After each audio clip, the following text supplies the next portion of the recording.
पाकिस्तान के बीच युद्ध जैसी स्थितियां लगातार बनी हुई हैं। इन हालात में आज हम आपको एक ऐसे शख्स की कहानी सुनाने जा रहे हैं जो सीएम थे। उनकी मौत पाकिस्तान के हमले में हुई थी।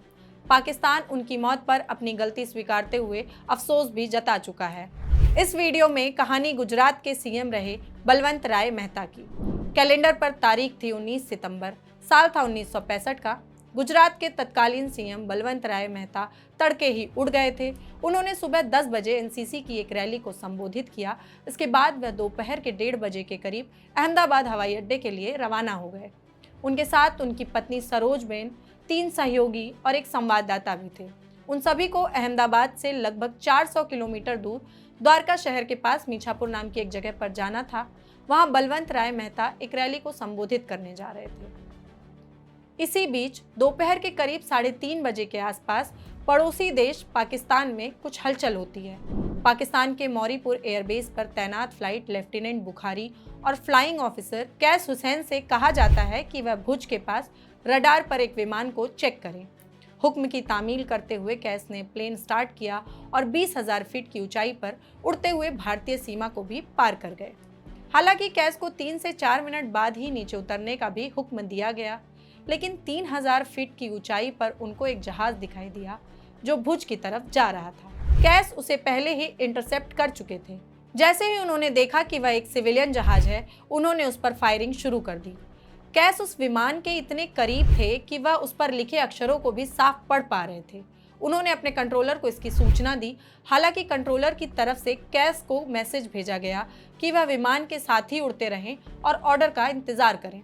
लेकिन जब 3-4 मिनट गुजर गए तो कैश को विमान को शूट करने का ऑर्डर दिया गया। हालांकि ऑर्डर मिलने के बाद भी कैश ने तुरंत उस विमान को शूट नहीं किया, बल्कि उन्होंने दोबारा कंट्रोल रूम में पूछा कि क्या वो लोग सच में चाहते हैं कि प्लेन को शूट कर दिया जाए। कैश को दोबारा से वही हुक्म दिया जाता है।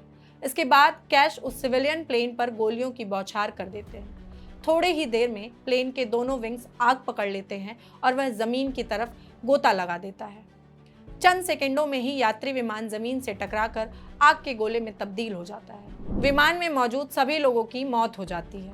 यह वही विमान था जिससे गुजरात के सीएम बलवंत राय मेहता द्वारका जाने के लिए उड़ान भर रहे थे।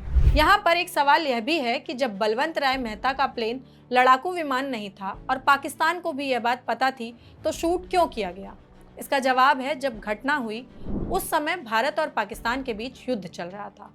इस घटना से ठीक 2 दिन बाद यानी 21 सितंबर 1965 को युद्ध विराम की घोषणा की थी।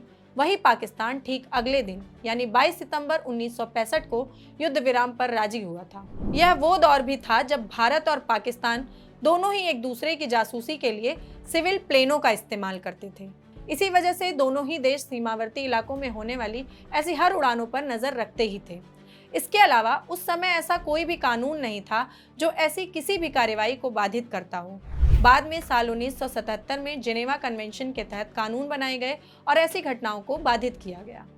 वापस अपनी कहानी पर आते हैं। 19 सितंबर की शाम 7 बजे के बुलेटिन में आकाशवाणी ने ऐलान किया कि एक पाकिस्तानी विमान ने भारत के एक नागरिक प्लेन को गिरा दिया है। इसमें गुजरात के सीएम बलवंत राय मेहता सवार थे। किताब the India Pakistan air war of 1965 के मुताबिक उस इलाके के एक तहसीलदार को तुरंत ही घटनास्थल पर भेजा गया, जहां उन्हें बलवंत राय मेहता के साथ प्लेन में सवार संवाददाता का जला हुआ खत मिला।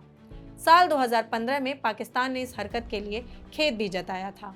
हालांकि साल 1965 में वह पहला मौका था जब भारत और पाकिस्तान के बीच लड़ाई में किसी यात्री विमान को निशाना बनाया गया था। बलवंत राय मेहता पहले ऐसे राजनेता थे जो किसी सैनिक एक्शन में मारे गए थे। जाते जाते बलवंत राय मेहता के बारे में एक और फैक्ट जान लीजिए। भारत में पंचायती राज व्यवस्था कायम करने के लिए जो समिति बनाई गई थी, उसकी अध्यक्षता भी बलवंत राय मेहता ने ही की थी। इसी वजह से उस समिति को बलवंत राय मेहता समिति के नाम से भी जाना जाता है। आपके लिए ये जानकारी जुटाई थी मेरे साथी अभिषेक ने। मैं हूँ पाटेश्वरी सिंह और आप देख रहे हैं मॉलिटिक्स।